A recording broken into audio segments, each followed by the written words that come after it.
Tolobaki yango na ba édition oyo euti koleka ke semaine oyo gouvernement a décidé ki na conseil des ministres ko tia la police na terrain pe ko kanga ba nyonso bazali ko teka drogue oyo babengi bombe pe ba oyo nyonso ba melaka yango opération na ebandeki mokolo ya lelo bokolanda yango na édition ya lelo lisusu côté ya Beni attaque meurtrière ya ba ADF oyo esalemaki na Bachu elongwe na 9 morts pe ekomi na 13 morts après découverte ya 4 morts oyo ba découvrir nzoto na bango ebandeki kutu déjà ko pour la rencontre ya président ya Sénat Bahati Lukwebo na premier ministre Jean-Michel Sama Lukonde esalemaki pe mokolo ya lelo pona ko permettre na bango ba réfléchir ensemble ndenge nini budget ya mboka ekomata. Wana ezali quelques sujets autres développés na édition ya mokolo ya lelo KNB News première chaîne d'information en continu édition ya jeudi 26 août 2021 oyo nazali na plaisir ya ko présenter bino yango pe na souhaiter bino bona ndimalamu.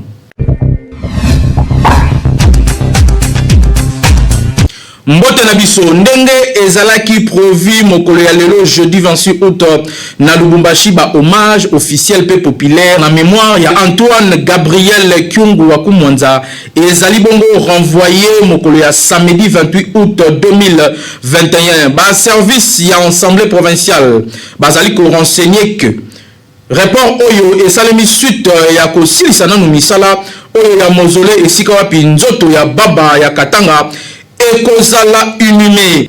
Côté la condamnation, il y a 2 ans de prison, il y a servitude pénale, procès en appel, il y a président, il y a Ligue des jeunes, il y a Ensemble pour la République Jacques Ndala et Fumamaki Mokolo lundi 23 août selon avocat naye bazali cause la libération il y a Kliana Bango kasi jeunesse il y a parti il y a Moïse Katumbi Balaki ba manifestation na mikolo ezali koya kasi verdict nango selon ba kondi ya justice balobi.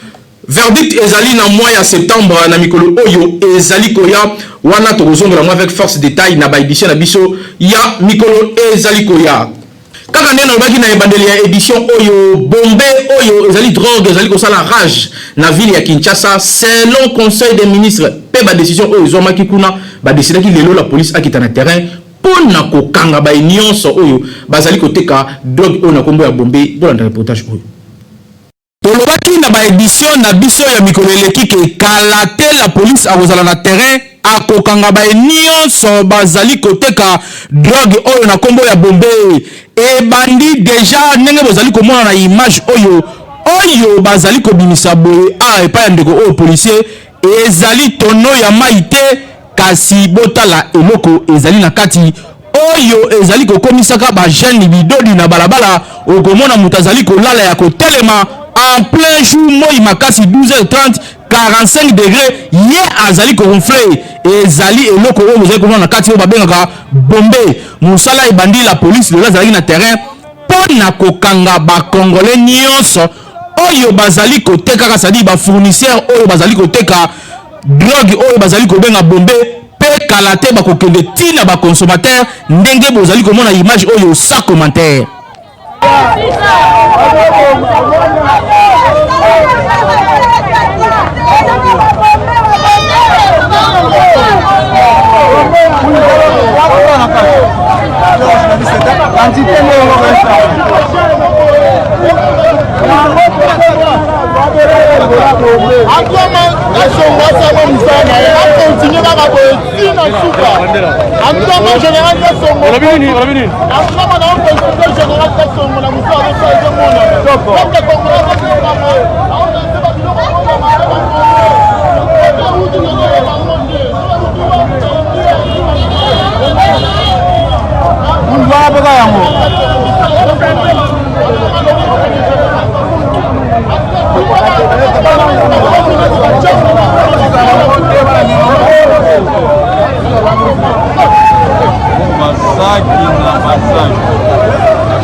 ozali ko continuer ko consommer bombe oyo to pe ozali ko continuer ko tekaka yango la police azali déjà dans nzela kalaté azala na sima na yo pe okolela mama na yeba kité pourtant tozali ko loba tika koteka drogue oyo bakonzi baboyo liko yoka te bango yo bazali déjà na terrain bazali na sima na yo et mususu kutu lo ozana ndako na yo yebelaka déjà we to loba kité to lobi Kinshasa et l'équipe partout.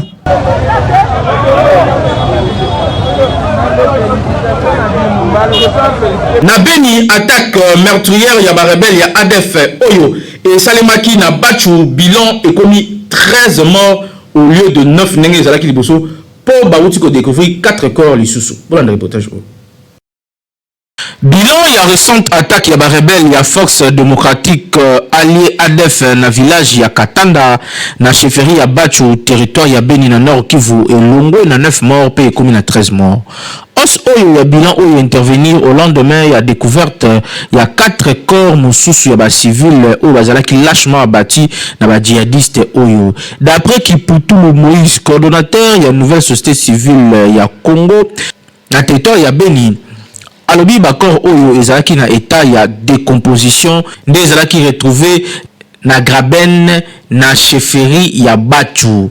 Bilan ya incursion ya ba rebelle ya ADF oyo na Katanda elongo na 9 kino na 13 morts après découverte ya 4 bato mususu oyo aussi bakoma déjà ko beba na Graben ndenge atalisaki mokolo ya lelo jeudi 26 avril 2021 na presse locale. Pour un rappel, ezalaka na butu ya jeudi 19 kotani na tongo ya vendredi 20 août nde ba combattant ya ADF oyo baataki ko signer incursion mususu na Katanda oyo ekozaki massacre ya plusieurs civils aux côtés ya bandako pe ebele oyo ezalaki incendié.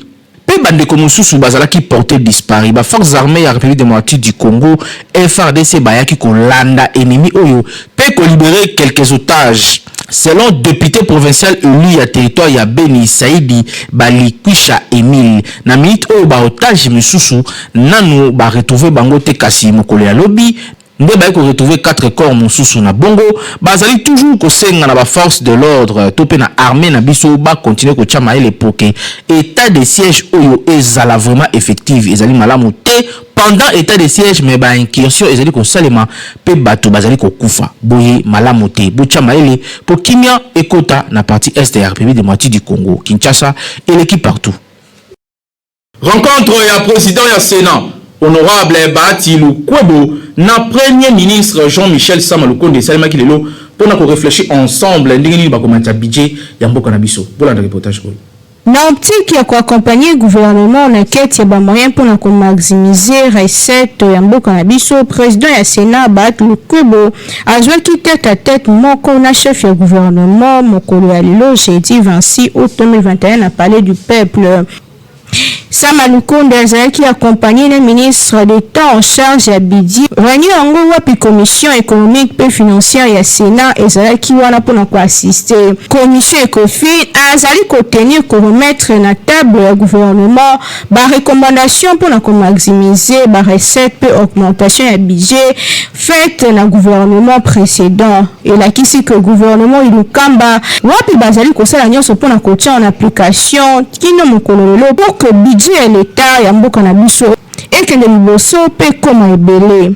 Idée à rencontre oyo ezali komema na niveau ya gouvernement, chaque ministre a examiné profondeur ya ba acte générateur na ministère na ye pona kosala nyonso ke ba activité wana ekotisaka mbongo pona kosala ke ba recette ya l'État emata. Gouvernement pouvoir exécutif na programme na ye azali na ba ambition ya kosala nyonso ke budget ya l'État congolais ekoma ebele pour que population peut à se retrouver.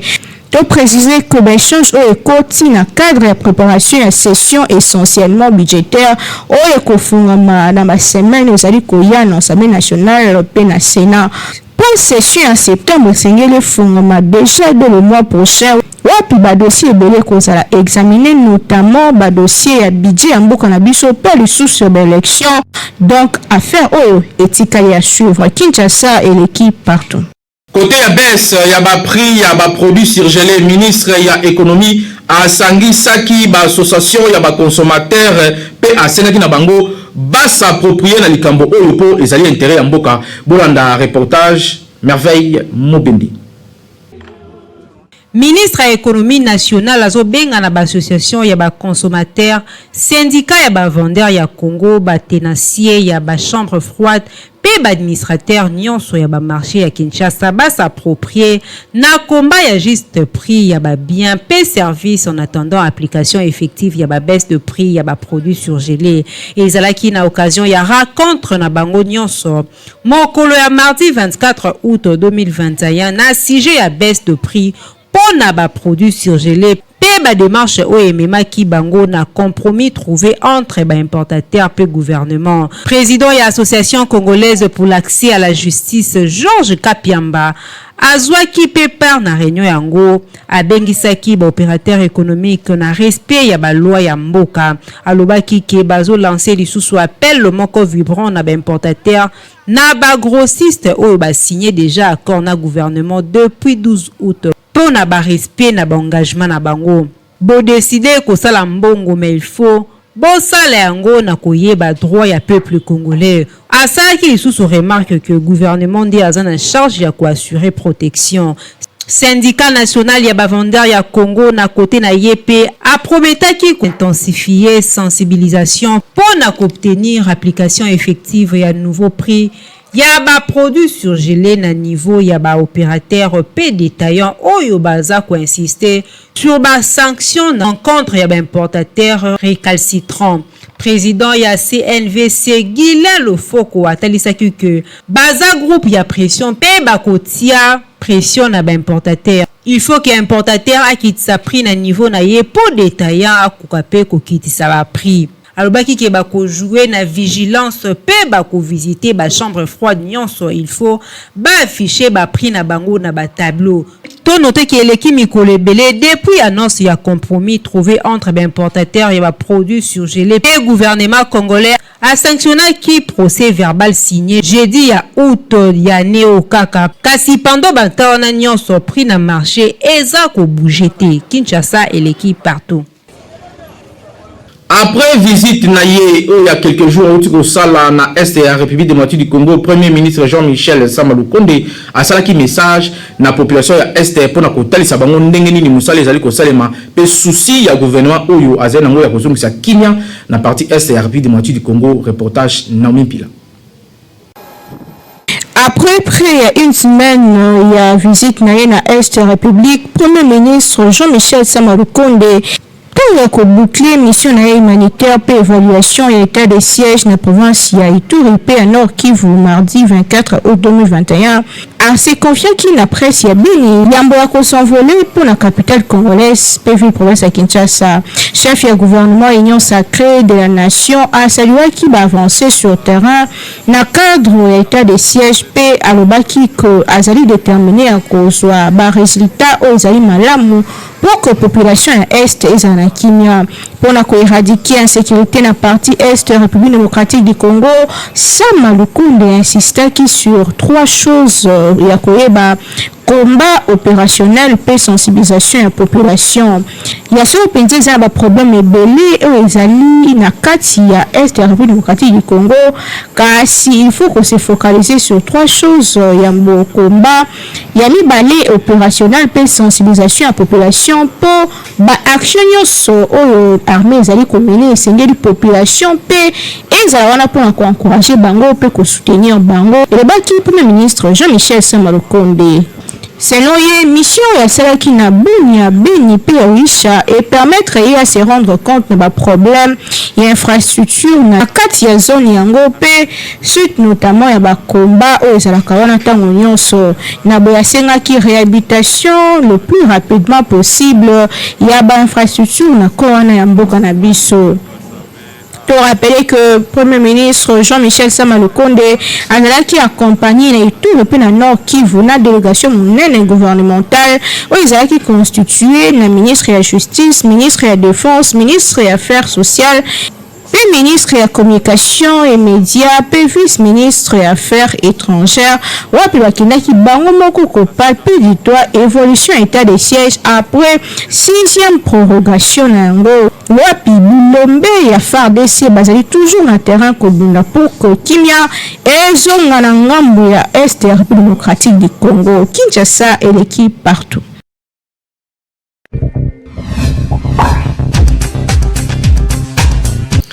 na souci ya kosunga mboka Beltesco ayeli bino lisusu bakaye pe bastilo yao oyo ezali wana pona kosunga bana na bino surtout na rentrée scolaire oyo kobosana te produit mususu te kaka ya Beltesco po ya monde ezali produit ya qualité supérieure bolanda. Toujours na souci ya kosunga mboka pe kosunga population congolaise kaka ndenge boyebeli société oyo monene na République démocratique du Congo Beltesco toujours pembeni ya population na ko accompagner bango na nyonso lelo lisusu ayeli bino bakaye yao pona kelasi ya bana na biso classe ezali kozonga kala te awa na yango kimaka deja mbangu na ba magasin nyonso ya Beltesco oyebi ezali partout awa na Kinshasa na ba commune nyonso soko tuni magasin ya Beltesco ezali po osombela bana na yo ba fourniture scolaire ya qualité supérieure lokola ba cahier yao ba stylo Simba pe ba cahier cartonné ya ba format nyonso ozana besoin ozwa ba cahier ya qualité pe ba stylo ya kitoko pona bana na yo année scolaire oyo bazala à l'aise kimambango na ba boutique ya Beltesco okozala desiti tozana ba cahier à 100 feuilles quadrilignés tozana ba cahier à 48 feuilles quadrilignés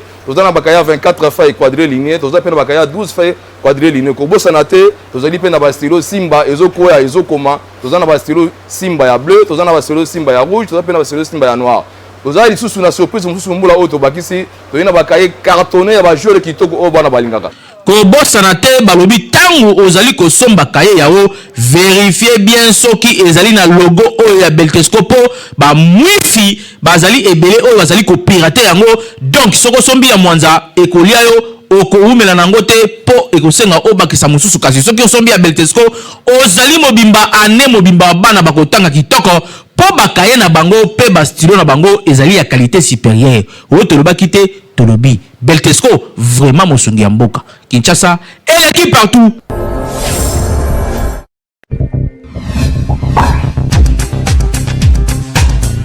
Importance ya petit déjeuner au bimarana tongo oyo bakate yo kaka maya lobo yekolaka kozwaka petit déjeuner pour ezali ko renforcer système immunitaire na yo pendant journée na yo na mosala awa ba détail epesami na Naomi Pila. Tu le bakango tango nyonso que petit déjeuner ezali repas le plus important ya journée parce que yango efungolaka mokolo après plus de 8 heures du temps ya kovanda nzala to pe ya kotikala estomac vide parce que moto awoti na pongi. Petit déjeuner correctement na tongo ezali komemela nzoto car ya ba besoin énergétique nécessaire pour la journée mobimba kasi lelo tozolobela ba bienfait to cette raison ya komela petit déjeuner na tongo ya liboso esengeli koyeba que petit déjeuner epesaka énergie pour la journée mobimba ndenge tolobaki yango likolo yango amélioraka concentration na mémoire parce que pendant la nuit tout ya glucose na yo na makila eshitaki organe na yo ekangamaki esika moko donc na tongo pona kosala lokola kozwa carburant to pe kozwa énergie esengeli komela petit déjeuner na yo ba étude kutu ezali kotalisa que bana oyo bazwaka kitoko na classe to pe bazala conforme ezali mingi ba oyo bamelaka ti to pe baliaka na tongo et permetaka que mémoire ya mwana et fonctionner malamu. Petit déjeuner na on tongo ezali pe ko empêcher ko grignoter à tout moment parce que le feu ya ko grignoter toute une journée et comme mayo on joue poids inutilement donc pour na ko éviter prise de poids tout pe ko na ko perdre de poids na yo essayer comme la petit déjeuner na tongo ko rataka yango surtout te ezali pas important ko joue petit déjeuner na yo parce que ezali ko la risque ya ba carence c'est-à-dire ko vanda nzala toute une journée to avant midi mobima et koki komemela yo pe ba problème ya estomac. Petit déjeuner na tongo ezali ko empêcher pe ba prise de poids ndenge tolobaki yango parce que toute une journée soki si omelaki na otina tongo et ko empêcher yo kolia à tout moment yango estimelaka métabolisme na biso ba bien fait petit déjeuner ezali ebele parce que ezali ko permettre que moto azala na borgane na nyonso ezali kosala à tout moment pe yango ezali ko brûler ba calories ko éviter ba stockage ya ba graisse pe massive ya prise de poids. lisusu kozwa petit déjeuner na ntongo ezali ko permettre yo olia plus sainement, c'est-à-dire ceux qui olia ki na ntongo 7h ou bien 8h avant que ne mosala et ko permettre yo obattre l'équilibre toute une journée pe olia kaka ntongo ko kanzala yango e ko permettre yo ozala concentrer au sala mosala na kimia pe olia pamba te. Kasi en cas ya manque ya petit déjeuner na yo zwa ta fruit moko na nzela yango pe ezali source ya énergie makasi to pe mema café na yo to pe te na yo mema yango ata na mosala na yo ntango kozwa pause ezali pe occasion ozwa ti to pe loko moko et permettre yo ozala à l'aise. Kasi le fait ya kovanda nzala toute une journée pe kolia na pokwa yango ezali mabe makasi ndimilanga ezali na avantage na yo te kasi ezali koboma nzoto.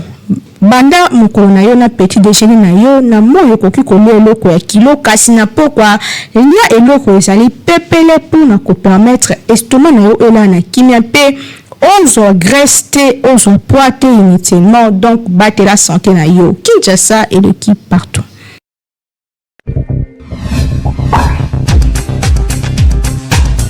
Kindoki politique pe maboke ezali deux émissions oyo ezali déjà na chaîne na biso YouTube KNB News parce que bosa na te ko s'abonner po bilenga ngeli ezala ndé kuna.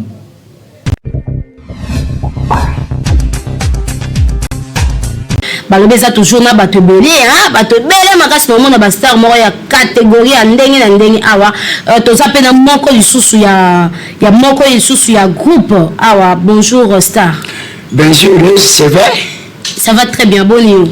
Mesdames, mon frère de Barango, cérébré. Moi, ni de Barango. Et de Barango, cérébré. Et le Barango, célèbre. Oh, ma cambo, hein. Bon nuit, on se les bien. Vraiment, j'ai des cas qui tournent, mais je ne sais pas, j'ai pas pas of Sarah. Le nom, c'est qui, comme bon ami? C'est un père, comme nous allons, papa Diki Diki. Papa Diki Diki. Papa Diki Diki de Keto. Et charge à ma comédie de Bollard. Osana ni na groupe? Nous appelons qu'un acteur dans le groupe.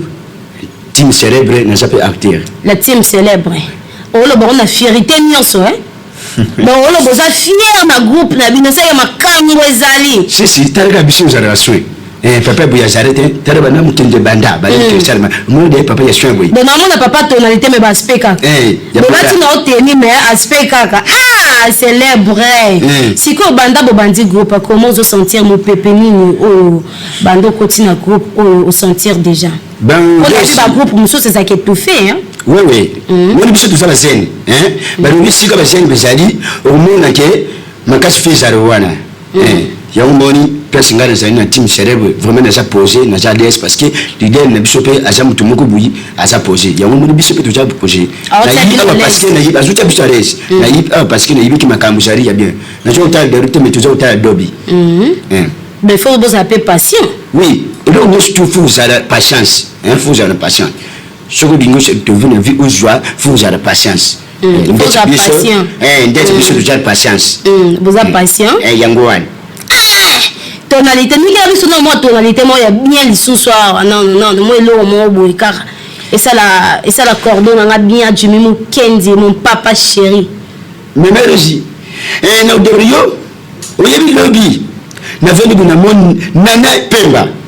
Nana pemba, na kacha kadana. Nando kuna yebibi simuswamba. Babia nyinga badogo ngaba zodi ngaba yala masasa.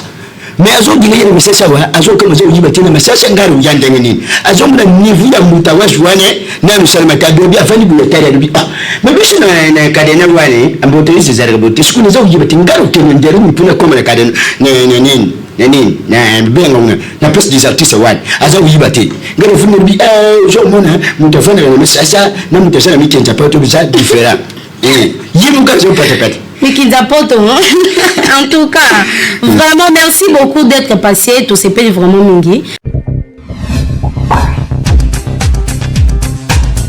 Question ezalaki boye pona rubrique na biso ya bitambola tambola. Okeyi ko présenter mwasi na yo, topé mobile na yo et pas ya camarade na yo kasi ya ko kamwa. Ezali ke camarade na yo ayebi ke mwasi to mobile o ezali ko vivre na ye azali ex nanga. Est-ce que boko continuer ki master pe okobok sa mobile to mwasi wana to oko privilégié bolingo na yo pe okobok sa master. Bolanda reportage oyo ya Peggy Ilunga pe merveille mobende. ex eza terme familier oyo edesignaka mwasi ya kala, copine ya kala, mobali ya kala, compagnon ya kala to pe lisusu ancien partenaire amoureux. Kasi yango elingi koloba te ke soki bokabwani na moto akomi ennemi na yo, après l'amour c'est l'amitié, donc il faut kogardaka ba bonne relation po vie ezalaka compliqué moto akosunga yo oyebi te. Kasi bato ebele bazalaka soki akabwani na mwasi to pe mobali akomi si ennemi journée na ye, okomona akomi kosala ye makambo na ko po prouver que aza capable ya kosala nyonso. Tomona ebele bakabwana na mibali to pe basi okomona ke kolinga camarade na ye pe babalani. Yango biso magazine KNB News totunaki na population kinoise soki olingi mwasi na yo omemi pa camarade na yo, camarade na lobi ke aza ex na yo ko continuer relation wana to pe okoboya mwasi boya mbali na ngati po na ye po ngana ye simba te yango to kabwana siko ye na ye so ba ba le relation na bango wana telinga tinga siko na continuer ka bolingo na ngana mbali na o wana siko zo dépendre na ye ngati na boya mbali na ngate po na camarade na ye to zala na ye ibala na to continuer yango puisque tant bango bazaki moi c'est mbali ngana zala kate tant banda vivre ki copinage na bango ngana ye ba kipete et ko arriver que ba se séparer ngape na kutana mobile to kuta biso mbale to bandi bolingo na biso to comme déjà na procédure na biso ya mariage to ko continuer bana biso to keti na suka puisque on les a passé na bango o pesa tana biso donc na ko casser fiançailles na ngate po azalaki ex ya camarade na ngai et simbate po mutu moko abeti moninga mosinzo azate mutu abeti moninga mosinzo azate donc ba continuer libana bango babalana eza problème ko photo bananiser ngo to tient là-dessus. C'est-à-dire, il y a l'un de l'autre fiancé n'a pas habité. On a pas habité de côté de celle qui camarade n'a pas n'a pas raté. Tant qu'on a pas vivre na ouais kalawana, il y a pas fiancé n'a pas habité. Et ça pour moi qu'on faut mettre que non ni. C'est comme moto à défendre le quoi accès à maîtrise. Et ça oh n'a pas quand il bosso. Pour te côté là ndeye, ya yebi, mais ya yebité, n'a pas ce qu'on a yebi. Yende moto ko tia biso na se.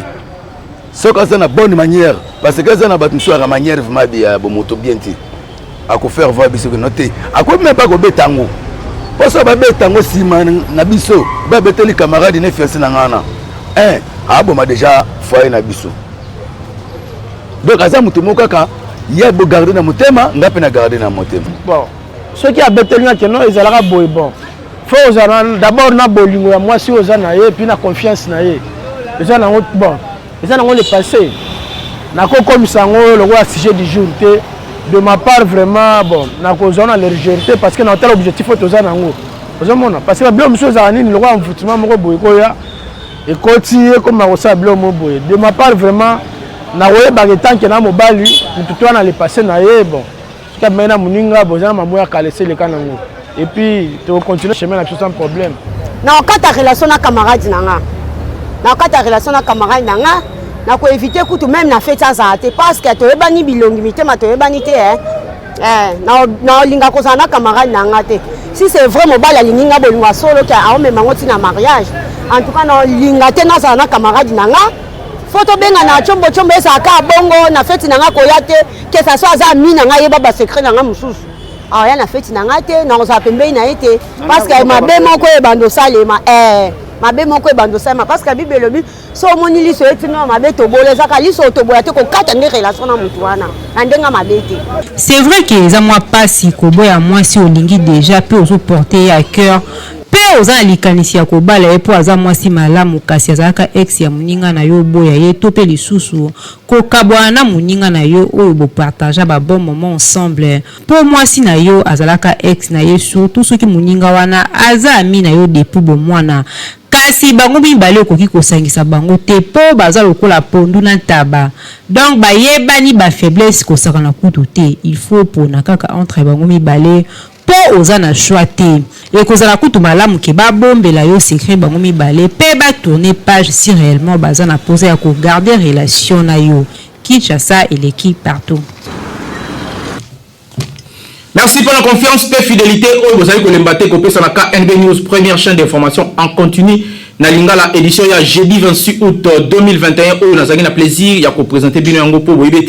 Avant de vous aura vraie information sur vérifiable et d'une manière très professionnel rédaction ya Warrior ezali ko continuer ko sala musala na caméra o Peggy Ilunga papa social awa Hervé Zaka double poumon pe na régie ezali bongo papa Timothée Kayembe édition et kumamaki na merveille mobende secondé na Naomi Pila toujours na coordination ya Grand Lion ya communication Jimmy Mukendi Chimanga tukutana mkolezali koya